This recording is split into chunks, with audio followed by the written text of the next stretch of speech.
In today's video, I'm going to teach you how to draw arrows in Miro. We're diving into a really useful skill that can elevate your diagramming game, helping you create more precise and visually appealing layouts. Whether you're planning a flowchart, a mind map, or any design that requires clarity of connection, arrows are your best friends. Let's start by activating the connection tool. This is your main instrument for drawing arrows on your canvas. To do this, look for the tool in your toolbar. It's usually represented by an arrow icon. Once you have that selected, you can click anywhere on your blank canvas to begin drawing your arrow. Simply click, hold, and drag your cursor in the direction you'd like your arrow to travel. It's that simple. This intuitive dragging motion allows you to visually map out exactly how you want your elements to connect. Now, if you need your line to be perfectly horizontal, vertical, or sit neatly at a 45-degree angle, there's a little trick you can use.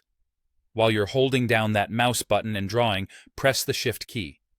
What this action does is constrain your line, ensuring it aligns precisely either horizontally, vertically, or at the clean diagonal angle.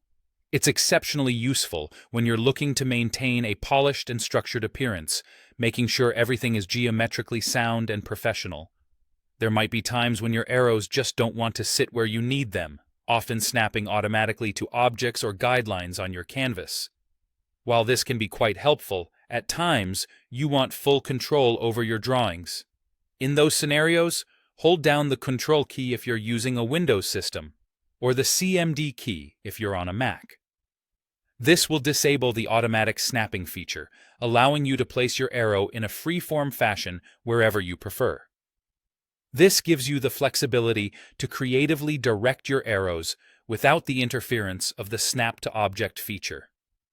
So there you have it, a complete rundown on drawing arrows in Miro, equipped with some neat tricks to make the process smoother and more customizable. Remember, practice makes perfect, so don't hesitate to experiment with different angles and placements.